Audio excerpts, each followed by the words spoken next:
सालों पहले पीतल नगर में किशन नाम का एक व्यक्ति रहता था। वह गांव के एक जमींदार के खेत पर काम करके किसी तरह से अपना घर चला रहा था। पहले किशन भी खेत में थे, लेकिन उसके पिता के बीमार होने के कारण उसे अपने सारे खेत बेचने पड़ी। मजदूरी से मिलने वाले पैसों से पिता का इलाज कराना और घर का खर्चा चलाना मुश्किल हो रहा था। वो हर दिन सोचता कि कैसे घर की स्थिति को बेहतर किया जाए। आज भी इसी सोच के साथ किशन सुबह सुबह जमींदार के खेत पर काम करने के लिए निकला। खुदाई करते समय उसकी कुदाल किसी धातु से टकराई और तेज आवाज हुई। किशन के मन में हुआ, आखिर ऐसा क्या है। यहाँ उसने तुरंत एक हिस्से को खोदा तो वहाँ एक बड़ा सा पतीला निकला। पतीला देखकर किसान दुखी हो गया। किशन के मन में हुआ कि ये जेवरात होते तो मेरे घर की हालत थोड़ी सुधर जाती। फिर किशन ने सोचा कि चलो अब खाना ही खा लेता हूँ। किशन ने खाना खाने के लिए अपने हाथों की कुदाल पतीले में फेंक दी और हाथ मुंह धोकर खाना खाने लगा। खाना खत्म करने के बाद किशन अपनी कुदाल उठाने के लिए उस पतीले के पास पहुंचा। वहां पहुंचते ही किशन हैरान हो गया। उस पतीले के अंदर एक नहीं बल्कि बहुत सारे कुदाल थे। उसे कुछ समझ नहीं आया। तभी उसने अपने पास एक रोटी रखी और उस पतीले में फेंक दी तो वो कई सारी रोटियां हो गई थी।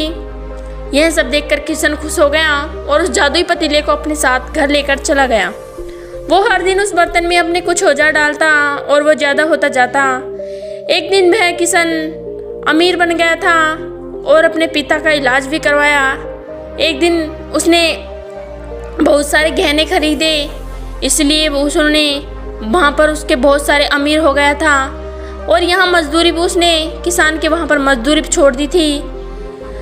किशन को अमीर होते ही जमींदार ने सोचा कि ये ऐसा अमीर कैसे हो गया। उसे जादुई पतीले के बारे में पता चला। उसने किसान से पूछा, तुमने यह पतीला कब और किसके घर से चुराया है। डरी हुई आवाज़ में किशन ने कहा, मैंने ये पतीला आपके खेत में से खुदाई करते समय मिला था। सेठ ने कहा, ये मेरा है क्योंकि मेरे खेत में निकला है, तूने मुझे दिया क्यों नहीं। किशन ने जादुई पतीला ना लेकर जाने की बहुत मन्नतें की, लेकिन जमींदार मोहन ने उनकी एक नहीं सुनी और ज़बरदस्ती अपने साथ वो पतीला लेकर चला गया।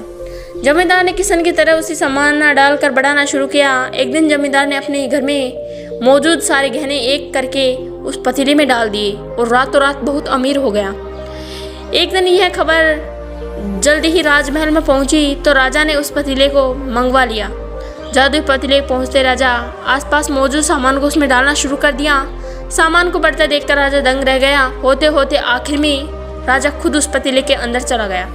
देखते ही देखते उस पतीले में बहुत सारे राजा निकल आए। पतीले से निकला हर राजा बोलता, मैं पतीले का नगर का असली राजा हूँ, तुम्हें तो इस जादुई पतीले ने बनाया है। ऐसा होते होते सारे राजा आपस में लड़ने लगे और लड़कर मर गए।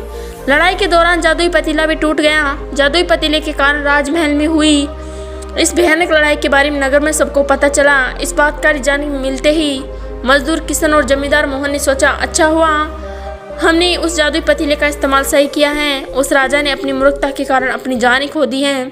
इस कहानी से हमें दो सीख मिलती हैं। पहली, मूर्खता का अंत बुराई होता है। दूसरी कि हर सामान का इस्तेमाल संभल कर करना चाहिए, अति हानिकारक हो सकती हैं। यदि आपको मेरी वीडियो पसंद आई हो तो लाइक एंड सब्सक्राइब कीजिए। धन्यवाद।